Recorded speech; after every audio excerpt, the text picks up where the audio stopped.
Saudações, pessoal, bem-vindos ao canal do Cristiano Oliveira aqui no YouTube. Vamos lá, Vanderlei, Vitor Ferraz, Jeromel, Kahneman e Diogo Barbosa, Darlan e Matheus Henrique, Pinares, Jean-Pierre, PP e Diego Souza. Esse é o time do Grêmio que vai a campo no jogo contra o Santos, jogo da volta pela Copa Libertadores. Você pode perguntar o seguinte, tá, Cristiano Oliveira agora está prevendo o futuro. Então eu vou mudar a construção da frase.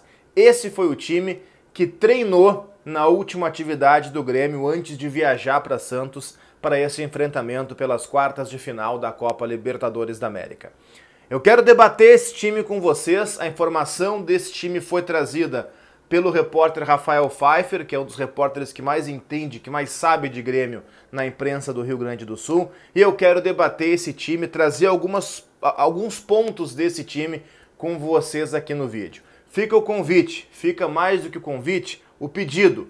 Inscreva-se no canal, estamos chegando a 5 mil inscritos, o que pode parecer pouco. Tem canal aqui no YouTube com muito mais, tem canal aí com 200, 300 mil inscritos. Falando de futebol não tem problema, a gente aqui, o YouTube é só mais uma ferramenta, é mais uma plataforma para a gente entrar em contato. Eu vivo, por enquanto, bem longe do YouTube, muito mais no rádio. YouTube é só um por fora nesse momento, então 5 mil tá bastante legal para a gente interagir e bater esse papo por aqui, tá? Então inscreva-se no canal, deixa o like e compartilhe o vídeo. Vamos lá, esse time tem algumas curiosidades, ou alguns pontos para a gente debater. Primeiro deles, que me chama a atenção assim de cara, Pinares e Jean-Pierre juntos. Bom, o primeiro é assim, ó, Jean-Pierre joga. Essa é uma notícia extraordinária para o torcedor do Grêmio. Pinares e Jean-Pierre juntos. Isso quer dizer algumas coisas. Primeiro, que eu estava certo lá atrás e que se você acompanha o canal você também sabia. O Pinares não é um meia central. O Pinares não é um articulador na essência. O Pinares é um cara que no time chileno da Católica, ele atuava num tripé de meio campo, ficava um volante Saavedra mais marcador abrindo o meio campo e depois do Saavedra, dois jogadores, assim ó. Olha o desenho, que bonito que é o efeito que eu fiz aqui, ó, tá? Um volante, dois caras na frente. Esse aqui, o mais para a direita, era o Pinares. Mais para a esquerda jogava o Auê. E aí sim, tinha um cara bem aberto, que era o Fuenzalida, ou o Lescano, variava. Na esquerda o Pucci e na frente o Zampedri.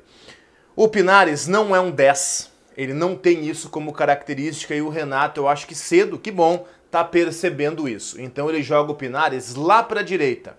Também não era o lugar onde ele estava acostumado a jogar na Católica. Ele fazia um tripé lateralizado, mas não era o ponta. Mas tudo bem, pode funcionar. A dúvida era Ferreira ou Luiz Fernando. E o Renato aparece com uma terceira alternativa. Pinares, tá? Vai ter um cara que corta para dentro e chuta, um cara que vai forçar tabelamento e um cara que vai fazer aquele movimento de fechar para o lateral fazer ultrapassagem. Sinceramente, eu acho que para esse jogo contra o Santos na Vila, sendo 1-1 o jogo da ida, precisando de um placar específico para a volta, eu acho que é muito mais jogo para o Orejuela e não para o Vitor Ferraz.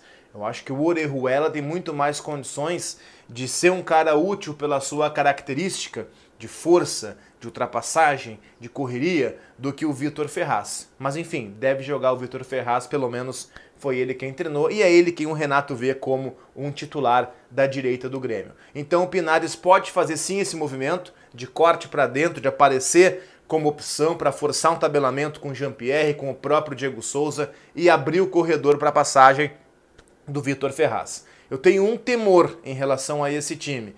Do meio para frente, se pegar ali Pinares, Diego Souza e o próprio Jean-Pierre, é um time mais pesado, tá? Eu acho que esse é um ponto para o Grêmio observar. Tem contrapartidas? É claro que tem. O PP tem muita velocidade e os dois volantes são muito dinâmicos. Darlan e Matheus Henrique, eles não vão te dar a técnica, eles não vão te dar a liderança que tem o Maicon, mas eles vão te dar dinâmica, eles vão te dar intensidade, eles vão te dar mobilidade e isso o Maicon não daria. Então acho que ganha o meio-campo do Grêmio com esses dois jogadores, porque o jogo, gente, vai se desenhar da seguinte forma. Eu não acredito em retranca do Santos, não creio mesmo. Não tá no DNA do Santos, nem desse time e nem do Cuca fazer uma retranca. Mas eu acredito num Santos um pouco mais retraído e acionando mais do que nunca contra-ataques, especialmente, você sabe, com o Marinho.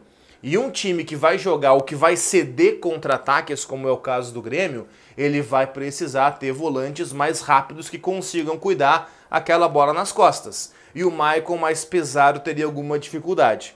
Então, para mim, ganha o Grêmio com o Darlan e com o Matheus Henrique.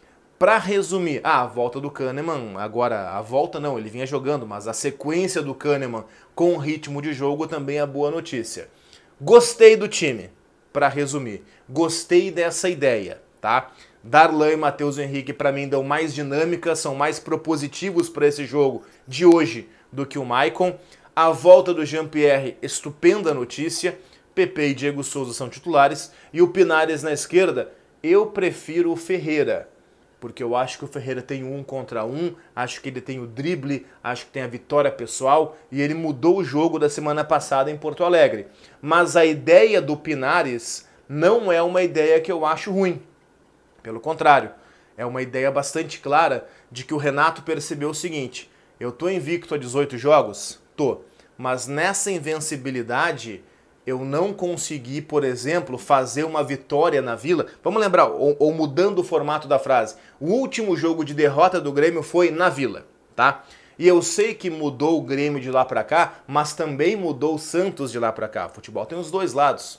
Também mudou o Santos de lá pra cá. E nesse período de invencibilidade, o Grêmio não conseguiu passar pelo Santos em casa.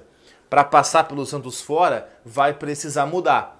Por isso volta o Jean-Pierre, voltando da sua lesão, e acho que é por isso que o Renato vai testar o Pinares aberto pela direita também. Foi o time que treinou, tá? Daqui a pouco o Renato pode pensar o seguinte: não gostei do treino, vai o Luiz Fernando na direita. Acho improvável, tá? Geralmente no Grêmio o time que treina é o que joga, tá? Então eu seria capaz de apostar que é esse time que vai a campo contra o Santos. Vamos ver, gostei da ideia. A parada é dura, o desafio é ingrato. O jogo começa com o Santos se classificando. 0-0 é do Santos. O Grêmio tem que ganhar 1-0, 2-1, 3-2 ou empatar a partir do 2-2. 2-2, 3-3, aí passa o Grêmio. Agora, é complicado. É uma tarefa difícil que o Grêmio vai precisar desempenhar na Vila Belmiro logo mais. Tá certo? Inscreva-se no canal, deixe o seu like, compartilhe o vídeo e comenta aqui embaixo. Valeu!